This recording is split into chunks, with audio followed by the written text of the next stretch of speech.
자, 지구 단위 계획은 이렇게 관할 일부에 대해서, 즉 도시공계획 수립 대상 지역의 일부에 대해서 수립하는 관리 계획의 일종입니다. 목적은 토지 이용을 합리화하기 위해서 이렇게 먼저 어디를 합리화할지를 정해준다라고 했죠. 그래서 지정을 먼저 해줘. 지정을. 그 다음에 요 안에서 행위 제한을 뭐 강화할지 완화할지 어떻게 합리화를 할지에 대한 방안은 계획을 수립해서 이렇게 하게 됩니다.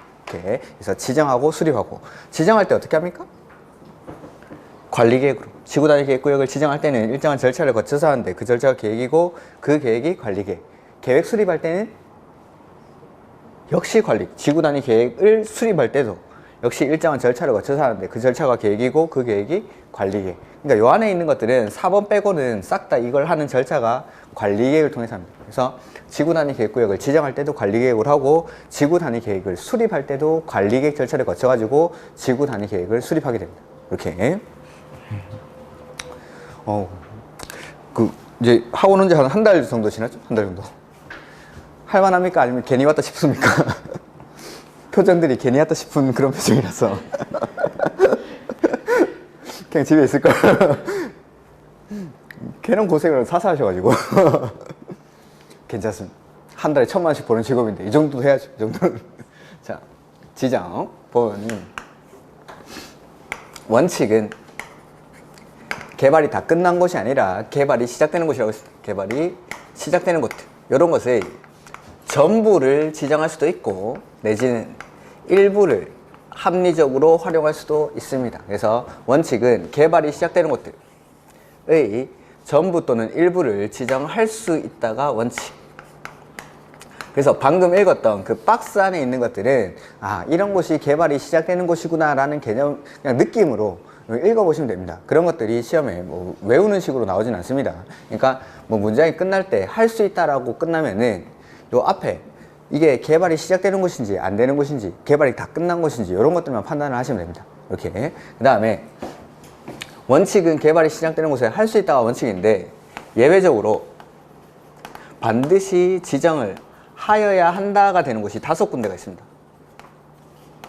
이것도 시험에 무지하게 나왔어도 무지하게. 하여야 한다. 5군데. 이런 곳은 꼭 지구 단위 계획으로, 구역으로 지정을 해서 합리적으로 관리를 하겠다 이겁니다. 이렇게. 첫 번째는 정비구역.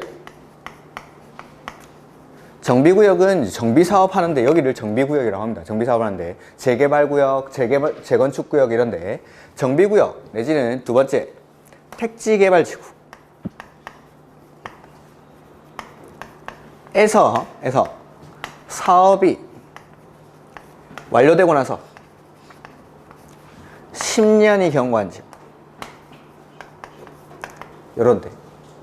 두 번째는 세 번째 뭐 순서는 저는 제 마음대로 하겠습니다. 공원부터 시가화 조정구역부터 나오는데 공원 내지는 시가화 조정구역 요런 데서 해제되는 지역 또는 5번째는 녹지지역에서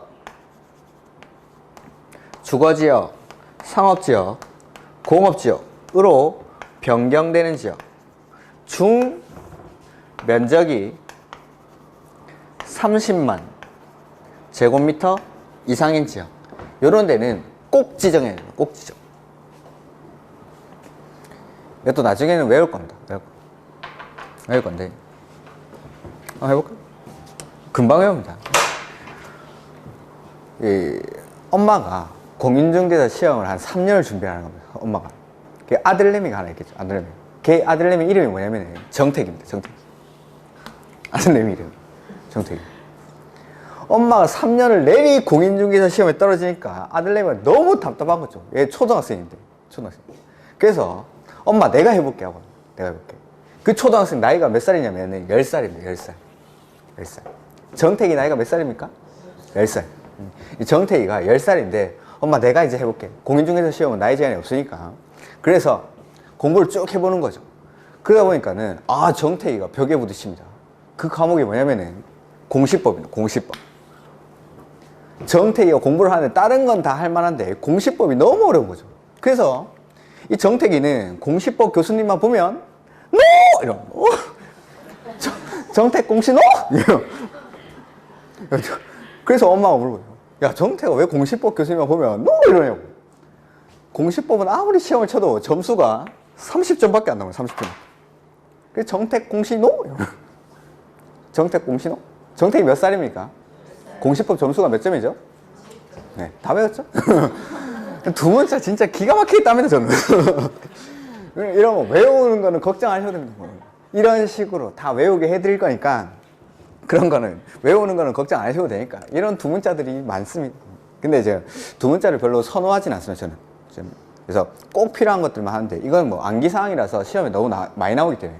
그러니까 이렇게 나온다고 다음 중 지구 단위 계획에 대한 설명으로 옳은 것은 뭐 틀린 것은 이렇게 나오면은 뭐뭐뭐 하는 지역은 지정하여야 한다 이렇게 끝난다. 지정하여야 한다. 지구 단위 계획구역으로 지정하여야 한다. 하여야 한다 라고 끝나면은 앞에는 이 5가지 빼고 나머지는 절대 나오면 안 됩니다. 절대. 네. 하여야 한다 앞에는 요거 5개만. 근데 뒤에 뭐 지구 단위 계획구역으로 지정할 수 있다 이렇게 나오죠. 할 수 있다 라고 나오면 이 앞에가 요건지 아닌지만 판단합니다. 요건지 아닌지. 이게 개발이 시작되는 곳인지 개발이 끝난 곳인지 요것만 판단하시면 됩니다. 이렇게. 그래서 이런 게 문제에 많이 나옵니다. 지정하여야 한다 앞에는 요것만 5가지만. 근데 할 수 있다 라고 끝나면은 이게 이 앞에 있는 지역들이 개발이 시작되는 곳인지 개발이 끝나는 곳인지 요걸 판단하시면 됩니다. 이렇게. 뭐 지정하여야 한다 앞에 할 수 있는 지역 넣고 이렇게 나옵니다. 이렇게. 근데 개발이 시작되는 곳 뒤에는 원칙은 할 수 있다. 근데 하여야 하는 곳은 요 5가지만. 근데 요것도 보면은 요 앞에 있는 거. 지금 요 앞에 빨간색으로 박스 쳐놓은 부분. 요거는 여기 할 수 있는 지역입니다. 할 수 있는 지역. 자, 정비구역이요. 택지개발지구. 할 수 있는 지역. 그 임의적 대상 지역에 들어가 있었습니다.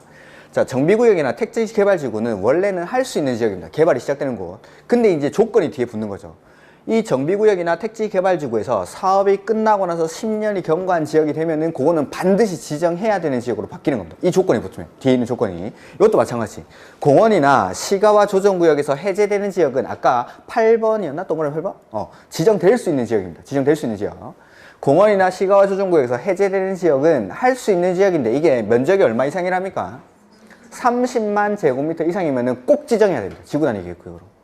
여기도 마찬가지. 녹지지역에서 주거지역, 상업지역, 공업지역으로 변경되는 지역은 개발이 시작되는 곳, 할 수 있는 지역입니다. 근데 이게 면적이 30만 제곱미터 이상이 되면은 반드시 지정해야 되는 지역. 즉, 요 앞에 있는 지역들은 할 수 있는 지역인데 이 뒤에 있는 조건들이 붙으면은 하여야 하는 걸로 바뀝니다. 그러니까 문제를 낼 때 택지개발지구는 지구 단위 계획구역으로 지정하여야 한다 이렇게 냅니다. 아니죠. 택지개발지구는 할 수 있는 지역이고 택지개발지구에서 사업이 완료되고 나서 10년이 경과한 지역이 하여야 되는 지역. 이렇게 요 뒤에 조건을 싹 빼는 거죠. 이거를. 녹지지역에서 주거지역, 상업지역, 공업지역으로 변경되는 지역은 지구 단위 계획구역으로 지정하여야 한다가 아니고 이 지역의 면적이 30만 제곱미터 이상일 때 지정하여야 하는 겁니다. 이렇게. 그러니까 이 박스 안에 있는 거는 위에 있는 할 수 있는 지역들 중에서 이런 조건들이 붙으면은 하여야 하는 지역으로 바뀝니다. 이게 시험이 엄청 나옵니다. 하여야 한다고. 예. 그래서 뭐 할 수 있는 지역인지 하여야 한다인지 하여야 한다 앞에는 저거 5개만. 근데 할 수 있는 지역들은 이게 개발이 시작되는 데인지 아닌지 요것들만 구분을 하시면 됩니다.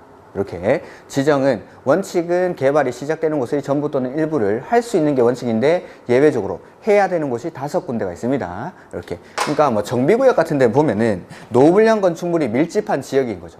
원래 되게 더러웠던 지역입니다. 근데 정비사업 싹 해가지고 깔끔하게 고쳐놨습니다. 근데 이 더러운 것들은 다시 더러워지려는 성질을 가지고 있어요. 그러니까 사업이 끝나고 나서 10년이 되면은 좀 더 다시 더러워질 수도 있으니까 여기를 지구 단위 계획구역으로 지정을 해가지고 깔끔하게 관리하자 이겁니다. 애들 그 방 어지럽히는 애들 있죠. 방을 싹 치워놓습니다. 반나절만 되면 다시 더러워지죠.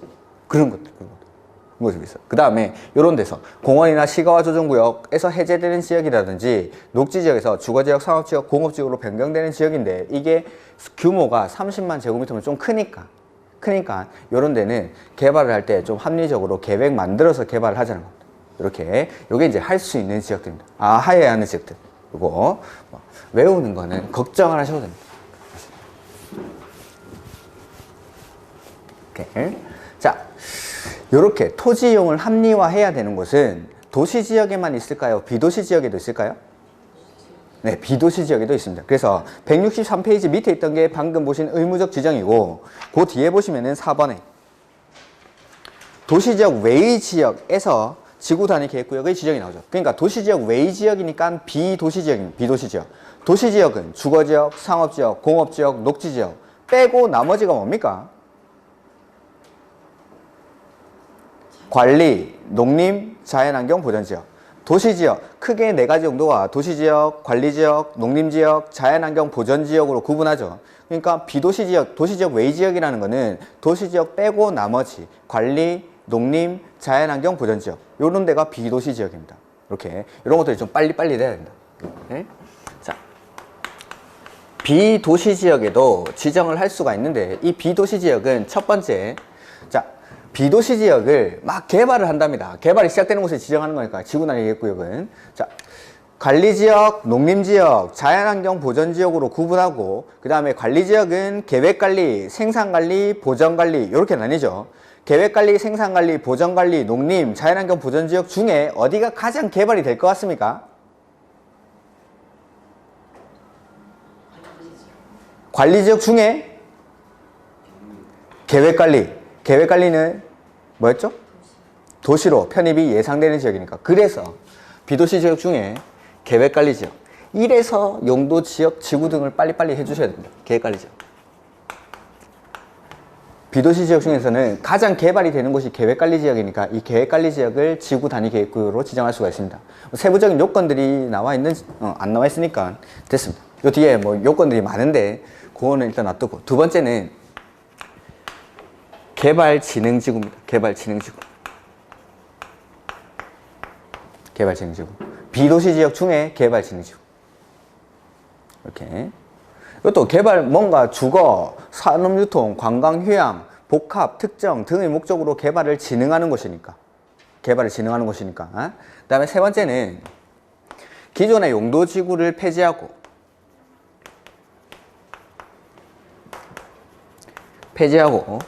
지구 단위 계획으로 대체하기 위한 곳입니다. 자, 이게 왜 들어가는지를 한번 보죠. 자, 여기 관할의 토지가 있습니다. 관할 토지가. 관할 토지가 이렇게 있으면은 1차적으로 관할 토지 전부에 지정되는 게 뭡니까? 다시 한번 세보요. 용도구역이 아니고, 주지역, 용도지역.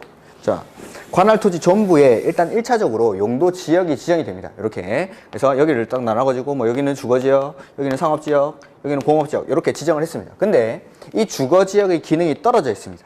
떨어져 있습니다.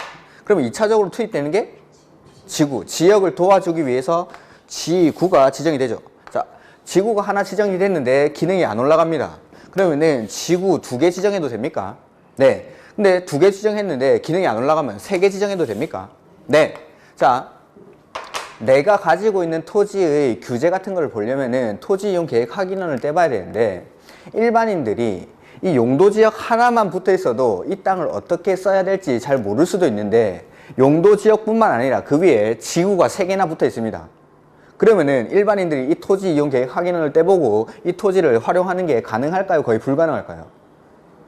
거의 불가능하지 않을까요? 용도 지역도 잘 모르는데 지구가, 우리는 전문가니까 이제 지역, 지구 뭐 다 알지? 이러면서 할 수 있지만은 일반인들이 지구가, 용도 지구가 3개씩이나 붙어 있으면은 이 토지를 활용하는 게 너무 복잡한 겁니다. 행위 제한이. 그러니까 이 3개의 용도 지구 이거를 폐지해버립니다. 이거 지워버리고 그냥 이 용도 지구 3가지 행위 제한을 지구 단위 계획 하나 만들어가지고 이걸로 바꿔달라는 겁니다. 행위 제한이. 용도 지구 3개가 붙어 있으면 행위 제한이 너무 복잡하니까 기존의 용도 지구를 폐지하고 지구 단위 계획으로 이 안에서의 행위 제한을 대체해버리는 겁니다. 그러니까 원래는 각각의 용도 지구에서의 행위 제한을 다 봤어야 되는데 지금은 여기서 건물 지을 때는 이 지구 단위 계획 하나만 보면 됩니다. 이렇게. 그렇게 바꿔달라는 겁니다. 그런 데를 지정할 수가 있습니다. 이렇게. 그래서 그 아까 임의적 지정 대상에 1번에 보면은 용도 지구라는 게 있었습니다. 용도 지구가. 용도 지구에다가 이 지정을 해가지고 이 지구 단위 계획으로 행위 제한을 바꿔버리는 겁니다. 이렇게. 용도 지구가 2개, 3개 붙어버리면 행위 제한이 너무 복잡해지니까 그냥 이 용도 지구 싹 다 폐지해버리고 지구 단위 계획구역 지정해서 지구 단위 계획 하나로 좀 바꿔주십시오 라고 하는 게 요겁니다. 3번. 이렇게. 요게 비도시 지역에 지구 단위 계획구역이 지정될 수 있는 지역입니다. 이렇게. 그래서 계획관리지역, 개발진행지구, 용도지구를 폐지하고 지구 단위 계획으로 대체하기 위한 지역, 요런 데 세 군데다가 비도시 지역에도 지구 단위 계획구역을 지정할 수가 있습니다. 이렇게. 그 다음에 어디를 합리화할지를 정하고 나면은 어떻게 합리화할지가 나와야겠죠? 어떻게 합리화할지가. 여기 그게 이제 지구 단위 계획의 내용이 안 나와 있는데. 지구 단위 계획 구역이 지정이 되고 나면은 이 지구 단위 계획을 수립합니다. 계획을. 지구 단위 계획을 수립하는데 계획에 꼭 들어가야 되는 게 두 가지가 있습니다. 기반시설의 배치와 규모. 지구 단위 계획을 수립하면은 이게 꼭 들어가야 됩니다. 두 번째가 건축물의 용도 제한, 그 다음에 건폐율, 용적률, 그 다음에 건축물 높이의 최고한도, 최저한도, 이런 것들이 꼭 들어가는 거 두 가지. 다음 중 지구 단위 계획에 포함되어야 하는 사항이 아닌 것은 이렇게 나옵니다. 야, 두 가지밖에 없는데 오지선다를 어떻게 내놓? 1번, 2번, 3번, 4번, 5번 여기다가 다른 거 하나 집어넣습니다. 이것도 시험에 자주 나오고. 지구 단위 계획은 시험에 매해 출제가 됩니다. 매해 출제가 되는데 뭐 지정에서 나오든지 계획에서 나오든지 하는데 요게 또 시험에 뭐 쉽게 나올 때 많이 나오는 거. 이것도 쉽게 나올 때 하해하는 지역으로 많이 나오는 거. 이렇게 제일 쉽게 나오면은 이런 거 물어봅니다. 하해하는 지역, 포함되어야 하는 사항, 이런 것들. 지구 단위 계획의 내용이 안 나와 있어서 좀 설명드리려고 그러는데, 기반시설의 배치와 규모라든지 건축물의 용도 제한. 지구 단위 계획구역 안에서는 건물의 용도를 제한합니다. 즉 우리 지구 단위 계획구역 안에서는 이런 거 못 지어 하면은 거기는 못 짓습니다. 전설적인 기출 지문이 하나 있는데 19회 문제인가? 그렇습니다. 일반 상업지역에 지정된 지구 단위 계획 구역에서 목욕탕 같은 거겠죠? 목욕장의 건축을 금지하는 지구 단위 계획을 수립을 했습니다. 이렇게. 이런 지역에서는 목욕장을 건축할 수 없다. 이런 질문이 나왔습니다. 이런 질문이. 자, 일반 상업지역 같은데 목욕탕 지을 수 있을까요? 없을까요? 있겠죠. 근데 이 일반 상업지역에 지구 단위 계획구역을 지정을 해서 지구 단위 계획으로 목욕장의 건축을 금지시켰습니다. 그러면은 이 일반 상업지역에서는 목욕장을 건축할 수 없다. 이게 시험 지문이었습니다. 맞을까요? 틀릴까요? 맞습니다. 용도지역상 일반 상업지역에서 목욕탕을 건축할 수 있다 하더라도 지구 단위 계획을 수립해가지고 야, 우리 동네에 목욕탕 들어오면 폼 안 나니까 목욕탕은 짓지 마 라고 금지를 시켜버립니다. 그러면은 지구 단위 계획으로 용도를 제한해버렸죠. 그러면은 이게 지구 단위 계획이 우선하는 겁니다. 여기는 일반 상업지역이라 하더라도 지구 단위 계획에서 금지시키면은 목욕탕을 못 짓습니다. 이런 비슷한 게 혹시 그 부산에 감전문화마을인가 그거 혹시 다큐멘터리 프로 같은 데서 보셨습니까? 그 어린 왕자 이렇게 있고 완전 달동네인데 달동네 벽화에 막 그림 칠해놓고 막 이래가지고 관광객들 되게 많이 가는 곳인데 그런 동네가 있습니다. 거기 보면은 이제 완전 원래는 달동네였는데 거기를 뭐 문화마을 이렇게 만들어가지고 벽화 같은 거 이쁘게 막 칠해놓고 달동네에다가 페인트 칠해가지고 뭐 사람들이 와서 구경할 수 있게끔 그렇게 연간 몇십만 명의 관광객이 온답니다. 그 달동네. 이 다큐멘터리 3일인가? 이런 프로그램. 제가 1년에 TV를 한 3번 정도 보는데, 요 3일을 마침 딱, 거기 보니까 그 동네가 나왔어요. 그 동네에서 이제 거기가 정비구역 정도 될 겁니다. 정비구역 정도 되는데, 거기는 1년에 20만 명, 30만 명씩 관광객이 오니까 상가들이 있겠죠. 그 상가를 마을 공동운영위원회에서 운영을 합니다. 그래가지고 거기서 나오는 수익금을 통해 가지고 달동네니까 좀 나이 있으신 분들이 많이 삽니다. 그분들을 위해서 공동 세탁장이라든지 아니면은 뭐 그분들을 위해서 뭐 지원도 좀 해주고 이렇게 하는 겁니다. 상가들을 통해서, 상가들에서 나오는 수익금을 가지고. 자, 근데 이 다큐멘터리 3일 PD가 이제 그 동네를 쭉 둘러보는데 이렇게 관광객이 많이 오는 동네에 프랜차이즈 커피집이 하나 없는 겁니다. 프랜차이즈 커피집. 그래가지고 물어보죠. 그 마을 공동 운영위원회 회장님인가 뭐 운영위원인가 뭐 그 사람한테 물어봅니다. 이 동네에는 관광객이 이렇게 많은데 왜 이렇게 프랜차이즈 커피집이 하나 없냐고 라고 하니까 그 운영위원회 회장님이 하시는 말씀이 지구 단위 계획 구역으로 지정하고 지구 단위 계획에서 우리 동네에는 프랜차이즈 커피집 못 들어오게 막았다라고 하는 거예요. TV를 봐도 이런 거밖에 안 들려가지고 저는 이거 지구 단위 계획으로 이런 것들 못 들어오게 막아버리죠. 못 짓습니다. 못 짓습니다. 그럼 문제에서 일반 상업 지역이잖아요. 그럼 지역 전체 지구 단위 계획된 곳에서만 안 되는 거고 일부 상업 지역 그렇죠. 되는 그렇죠. 그 피안에서만 얘기하는 게 명시돼 있어야 되죠. 네, 그렇게 일반 상업 지역에 지구 단위 계획 구역이 지정이 되고 이 지구 단위 계획으로 목욕장을 금지한 경우에는 목욕탕을 건축 그 안에서 네, 그럼 그걸 말하는 거죠. 모든 일반 상업 지역이 금지되는 거 아니고 지구 단위 계획 구역. 그러니까 이 지구 단위 계획을 통해서 건물의 용도를 제한.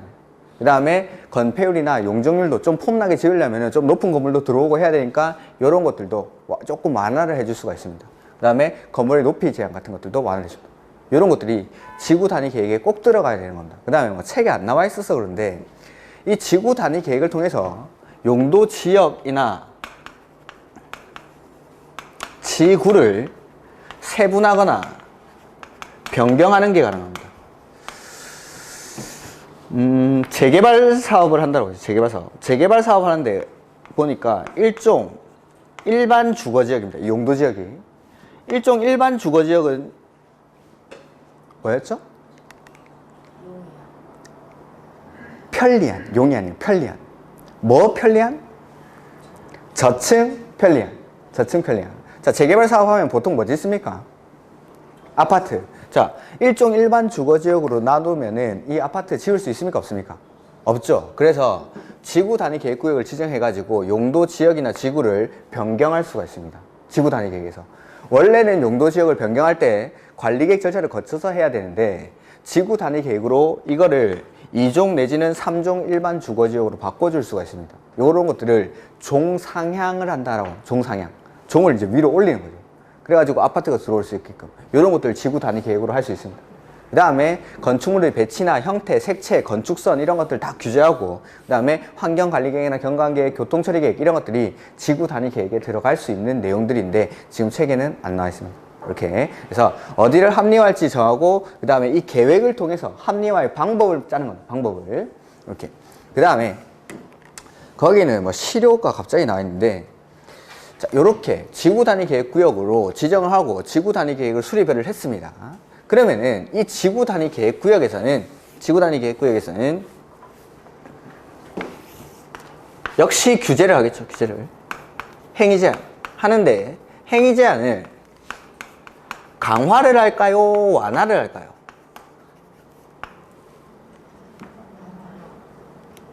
강화도 하고 완화도 합니다. 강화도 하고 완화도. 이렇게. 자, 강화되는 거 보여드릴까요? 강화되는 거. 건축물의 형태, 뭐 색채, 건축선 이런 걸 다 규제합니다. 자, 우리 지구 단위 계획구역에서는 직사각형 건물 짓지 마라고 합니다. 일반적인 형태의 건물을 짓지 말라고 하는 겁니다. 그러면은 자, 여기 도로가 있으면은 여기는 뭐 성냥갑 3개 쌓아놓은 이런 건물도 들어오고 그 다음에 두바이에 있는 이런 모양의 건물도 들어오고 뭐 삼각형 모양으로 건물 짓기도 하고 뭐 감자 이렇게 꼬여 있는 것처럼 건물 짓기도 하고 엄청 특이한 형태의 건물들이 들어옵니다. 형태 내지는 색채도 규제합니다. 우리 동네에서는 페인트 칠을 다 빨간색으로 해요. 그러면 건물이 싹 다 빨간색입니다. 물론 그렇게 하진 않겠죠. 그러니까 우리 동네에서는 이러한 색깔로 페인트 칠하는 거, 외부액을 칠하는 걸 금지시킨다면 그 색으로 칠하지 못합니다. 빨간색으로 칠하지 못하게 했는데 빨간색으로 무시하고 칠했죠. 사용 승인이 안 떨어집니다. 사용 승인이. 그 다음에 뭐 형태라든지 이런 것들 내가 이렇게 직사각형 모양 건물 짓지 말라고 했는데 직사각형으로 지으면은 이거 역시 철거하고 새로 지어야 됩니다. 어떤 심한 데 가면은 창문 틀 모양도 규제합니다. 창문 틀을 아치형으로 하라고 했는데 내가 그냥 일반적인 네모 창문을 짓죠? 이거 다 뜯어내고 공사 새로 해야 됩니다. 사용 승인 자체를 못 받습니다. 엄청난 규제를 갑니다. 엄청난 규제를. 근데 이 안에 있는 건물주들은 이러한 규제를 다 받아들입니다. 왜냐면은, 자, 여기. 둘 다 상업지역인데, 여기는 지구 단위 계획구역을 지정해가지고, 건물들이 아주 각양각색의 건물들이 있고, 여기, 이게 사람들 다니는 보행자 통로에도 보니까 벤치 같은 것도 만들어 놓고, 군데군데 분수대로 만들어 놓고, 여기 뭐 가로등에도 뭐 반짝반짝거리는 거 이렇게 전구 같은 거 달아가지고 반짝반짝거립니다. 근데 여기는 그냥 일반적인 상업지역이라 가지고, 우리 여기 있는 것처럼 일반적인 상업용 빌딩들이 이렇게 들어오는 거죠. 이렇게. 여러분한테 돈 100만 원 주면서 오늘 무조건 쓰라는 거죠. 무조건. 그러면은 여기 가서 쓰겠습니까? 여기 가서 쓰겠습니까? A, B. 여기 가서 쓰는 거죠. 그러니까 규제를 엄청나게 받으면서 건물을 지어 놓으니까 사람들이 이쪽으로 오는 겁니다. 여기가 폼나니까. 여기가. 여기 가서 쓰느니 여기 가서 쓰는 겁니다. 돈을. 그래가지고 여기 이런데 베란다 앉아가지고 야경 사진도 찍고 음식 사진도 찍고 이래가지고 SNS 올리는 거죠. SNS, 뭐 인스타그램 이런 데 올리면서 샵 야경, 샵 엄지척. 이제 우리는 배운 사람이니까 하나 더 샵 지구 단위 계획 이렇게 이런 데는 그냥 폼 나는데 다른 데보다 엄청난 규제가 가해집니다. 엄청난 규제가. 대신에 몇 가지 규정들을 완화를 해줍니다. 대표적으로 건축 제한이라든지 건폐율, 용적률 이런 것들을 좀 완화해 줍니다. 그러니까 다른 지역보다 같은 용도 지역이라도 좀 더 높은 건물들이 들어올 수가 있습니다. 그 다음에 건축법에서 뭐 대지와 도로와의 관계라든지 아직 건축법을 안 배웠기 때문에 건축법 규정의 일부를 완화를 해주고, 그 다음에 도시지역에서 차 없는 거리를 조성한다든지 한옥마을을 조성할 때는 주차장 설치 기준을 완화해 줍니다. 이런 규정들. 그러니까 일부 규정들을 완화해 주는데 엄청난 제한을 가하는 겁니다. 대신에 사람들이 몰려드니까 이 건물주들은 이런 규제를 받으면서 건물을 짓는 겁니다. 이렇게. 이게 이제 지구 단위 계획의 목적입니다. 그러니까 다른 지역보다 좀 더 폼나게 만드는 거. 이렇게. 그래서 이 지구 단위 계획은 다른 지역으로 좀 더 폼나게 빨리 만들기 위해서 일부 절차들을 많이 생략합니다. 나중에 이제 문제풀이라든지 기본서 가면은 제가 설명드릴 건데, 무슨 뭐 지구 단위 계획구역에서는 뭐뭐를 생략할 수 있다 이런 지문들이 되게 많이 나옵니다. 문제 풀다 보면. 그럼 그냥 무조건 맞다 하면 됩니다. 좀 빨리 예쁘게 만들기 위해서 하는 거야. 각종 절차들을 많이 생략합니다. 그걸 지구 단위 계획구역에서 생략되는 절차들을 다 외울 수가 없기 때문에 뭐 하는데 심의를 생략할 수 있다. 지구 단위 계획구역에서는 맞습니다. 그냥 그거 맞는 겁니다. 이렇게 그런 것들을 몇 개 말씀드릴 건데, 지구 단위 계획을 좀 더 빨리 예쁘게 만든다라고 생각하시면 이렇게. 이게 지구 단위 계획. 그 다음에 거기 이제 책에 나오는 게 5번에 실효라는 게 나와요. 실효. 저번 주에 한번 했었는데 실효 나오면은 꼭 들어가야 되는 말인데, 저번 주에 안 했구나. 죄송합니다. 이게 아까 보다가 하나 제가 그냥 넘어온 게 하나 있는 것 같은데, 아까 첫 시간에 봤어야 되는데 171페이지 잠깐 볼까요? 171페이지 맨 밑에 그걸 안 했습니다. 지금 깜빡하고. 앞으로 뭐 실효, 해제, 효력이 상실된다 이런 말이 나오면은 무조건 다음 날이에요. 무조건. 이게 왜 다음 날인지도 제가 1, 2월 달에 개발법 하면서 설명을 드릴 겁니다. 개발법 하면서.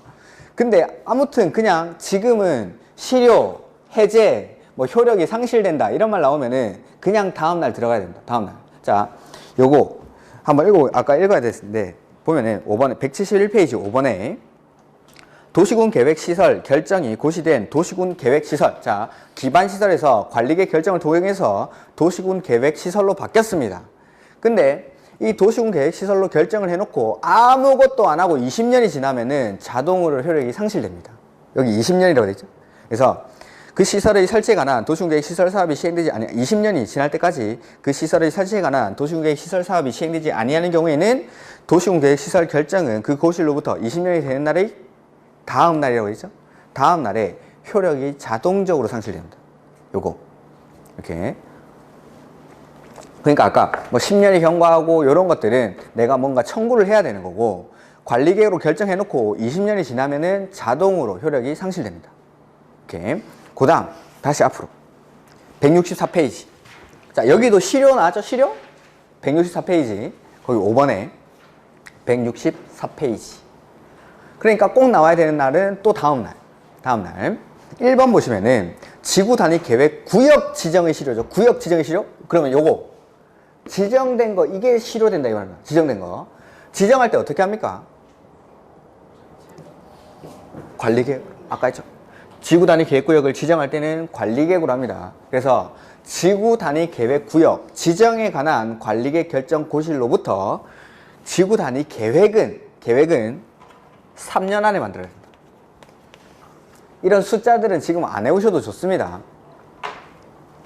그래서 보시면은 지구 단위 계획 구역 지정에 관한 관리계획 결정 고시, 즉 지정하기 위해서 관리계획을 결정했다 이 말이죠.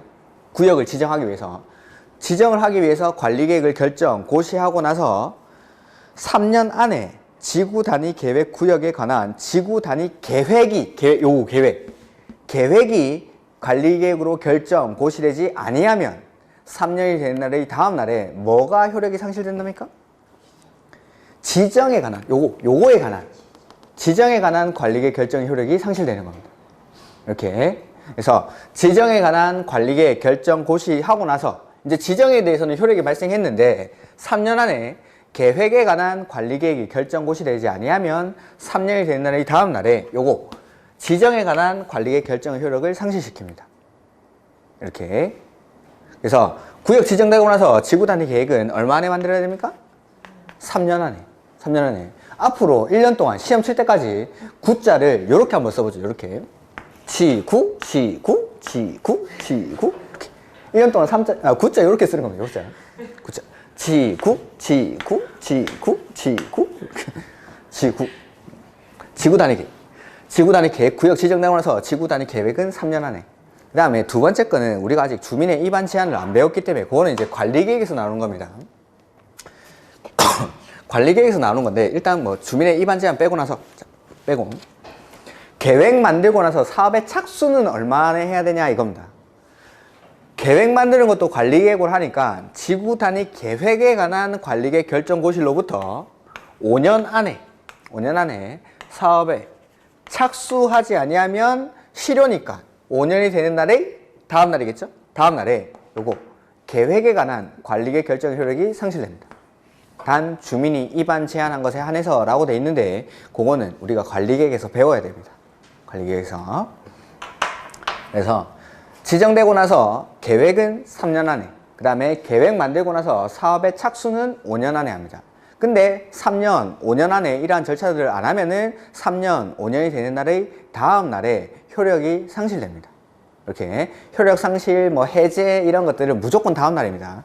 이런 것들은 민법에서 기간이라든지 이런 것들을 좀 배워야 되는데 일단은 그때 하도록 할 겁니다. 그때 이렇게. 그래서 보시면 지구 단위 계획 다시 한번 보죠.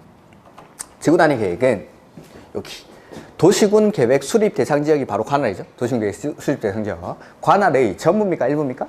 일부. 그러니까 광명시 입장에서 봤을 때는 지구 단위 계획구역은 일부가 되는 겁니다. 일부가. 목적은 토지 이용을 합리화하고 기능을 증진시키고 미관을 개선하고 양호한 환경을 확보하자. 그냥 한마디로 잘해보자 이겁니다.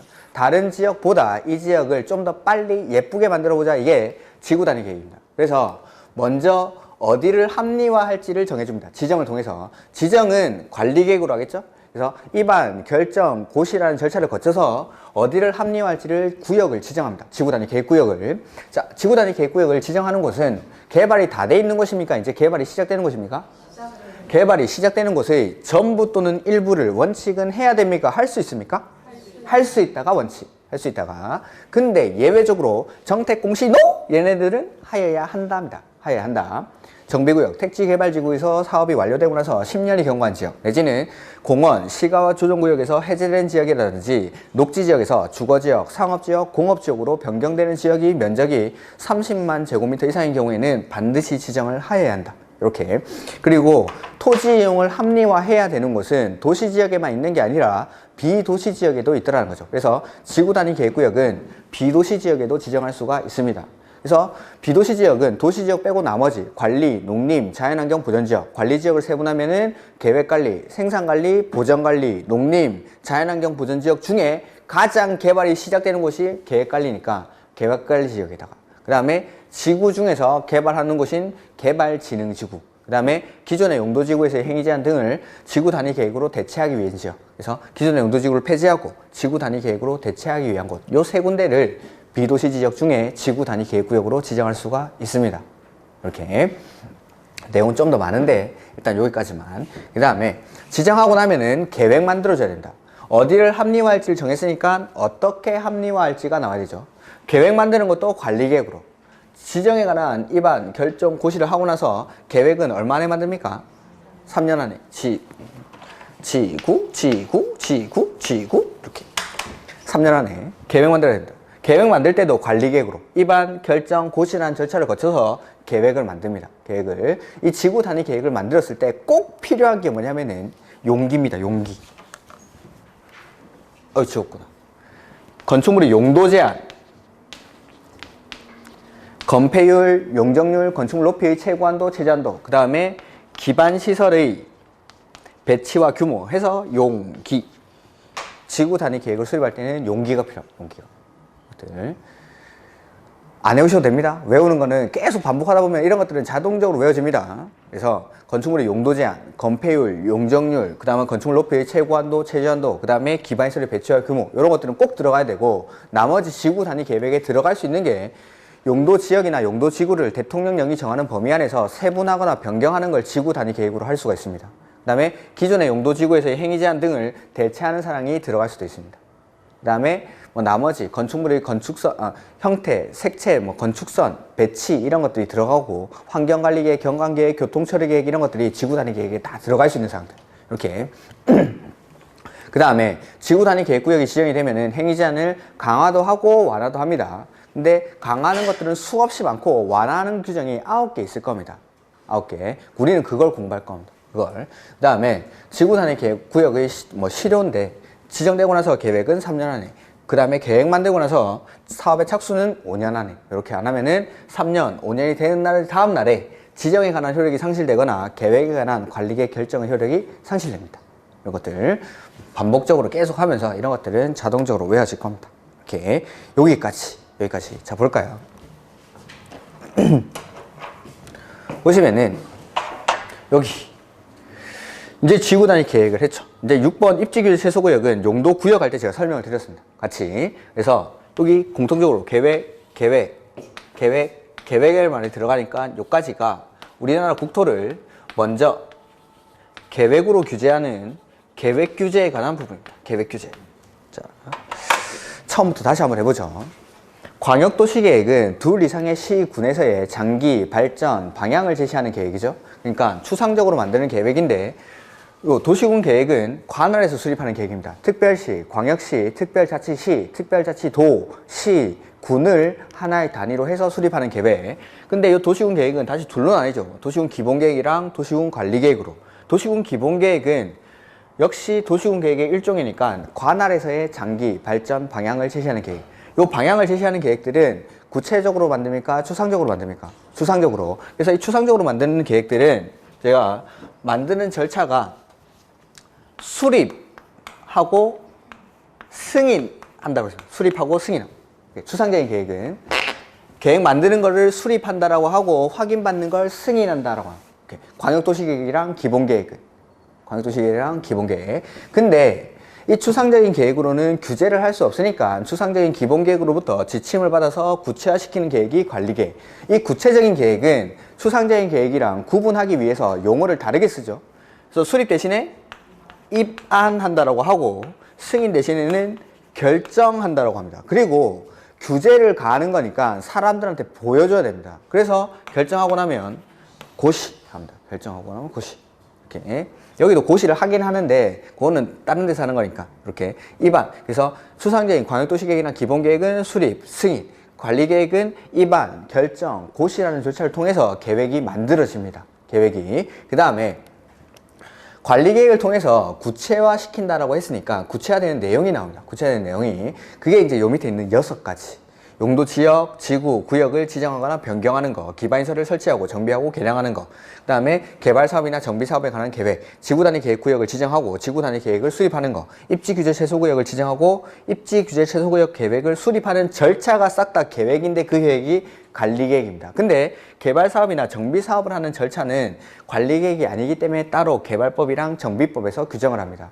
그래서 관리계획으로 구체화되는 거, 구체화되는 절차를 이제 배운 거죠. 절차를. 입안, 결정, 고시라는 절차를. 그래서 이제 다음에 용도 지역, 지구, 구역 이런 것들이 뭔지를 하나하나 배웠습니다. 자, 용도 지역은 관할 토지 전부에 지정합니까? 일부에 지정합니까? 전부에. 지역이 가장 넓은 개념이니까. 그리고 관할 토지 전부를 생활권을 중심으로 분류를 해서 쓰기 위해서 용도 지역을 지정합니다. 그래서 하나의 토지에는 하나의 생활권만 형성이 돼야 되니까 용도 지역은 중복해서 지정이 됩니까? 안 됩니까? 안 되죠. 중복해서 지정할 수 없다라는 거. 그 다음에 관할 토지 전부를 생활권을 중심으로 분류를 하는데 크게는 4가지 용도랑 9개의 지역으로 분류를 했습니다. 그 4가지 용도가 도시지역, 관리지역, 농림지역, 자연환경 보전지역 이렇게 크게는 4가지로 그 다음에 도시지역을 세분하면은 주거지역, 상업지역, 공업지역, 녹지지역 그 다음에 관리지역을 세분하면은 계획관리, 생산관리, 보전관리 이렇게 립싱크 하지 마시고 책을 보고 이렇게 오시오.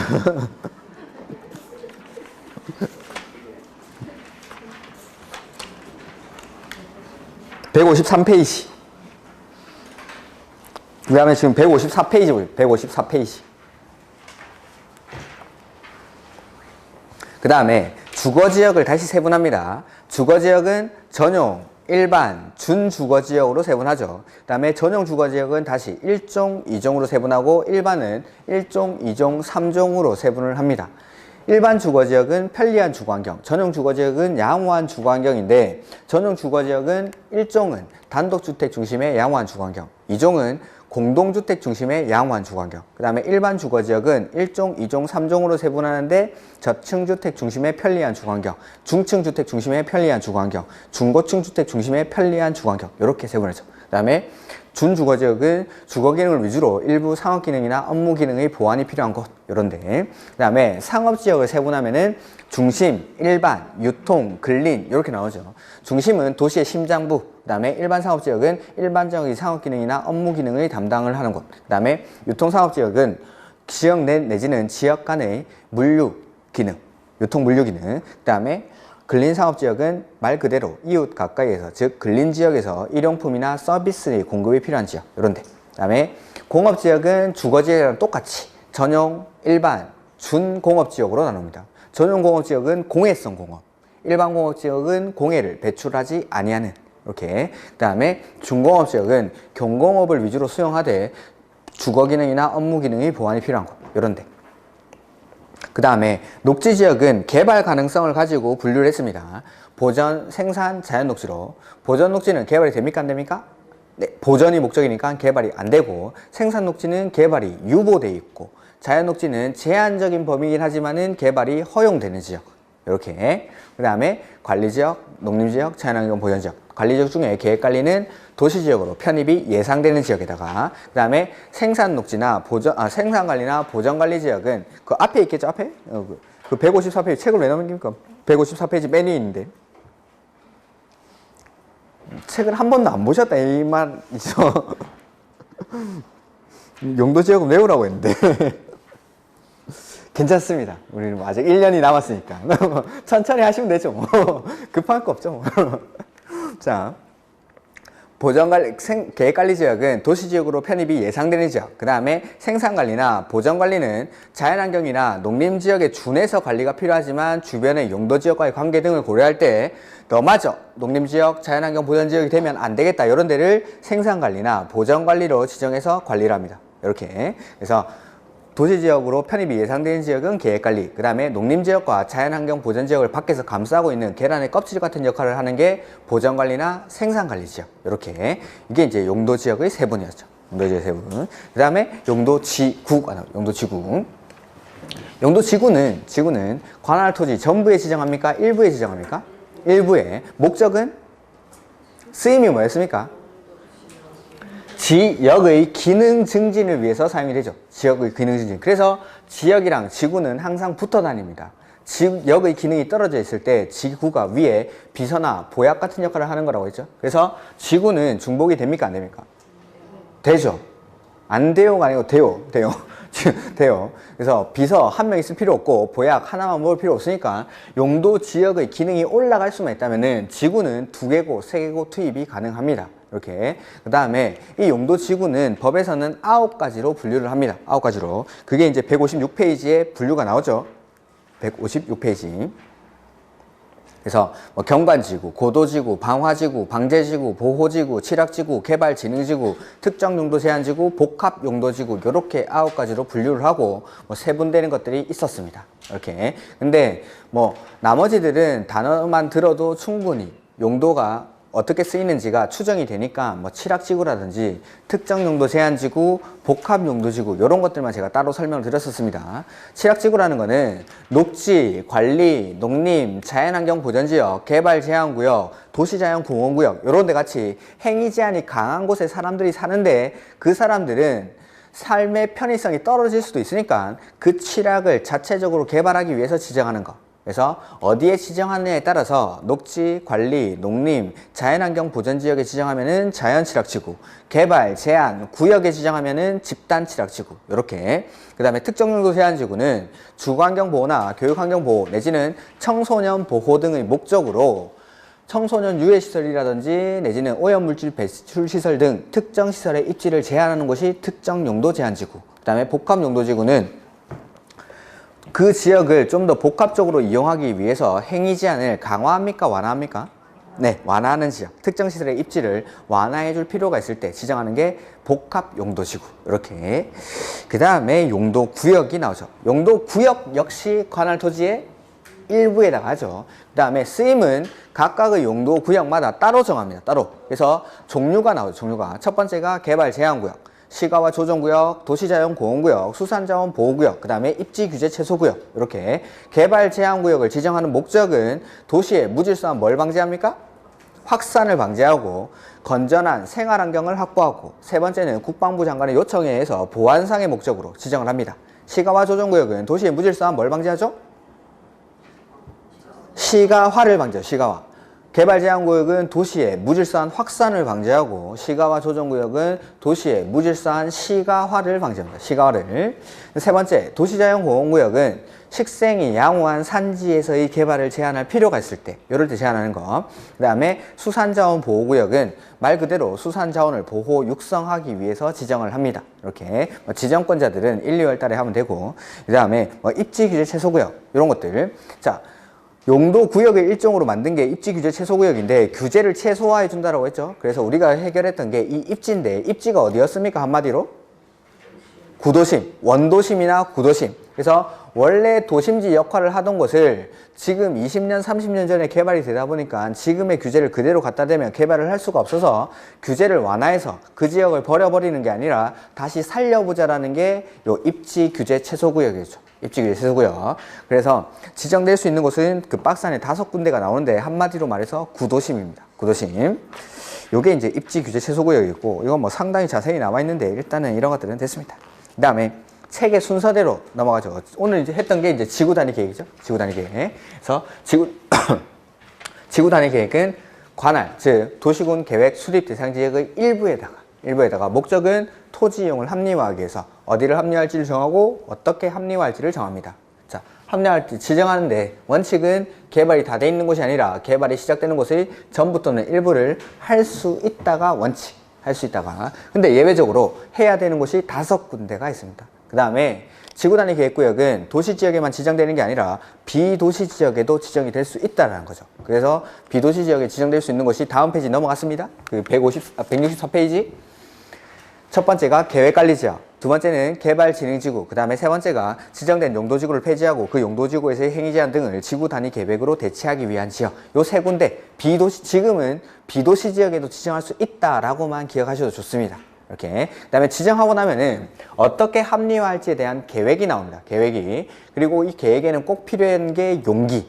건축물의 용도 제한, 건폐율, 용적률, 건축물 높이, 채관도, 최저한도, 그 다음에 기반시설의 배치와 규모, 요 두 가지는 꼭 들어가야 됩니다.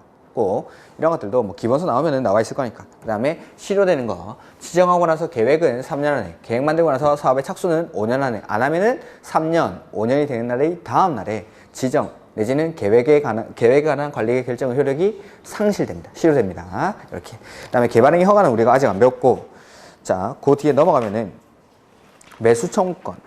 보기 전에 그 172페이지.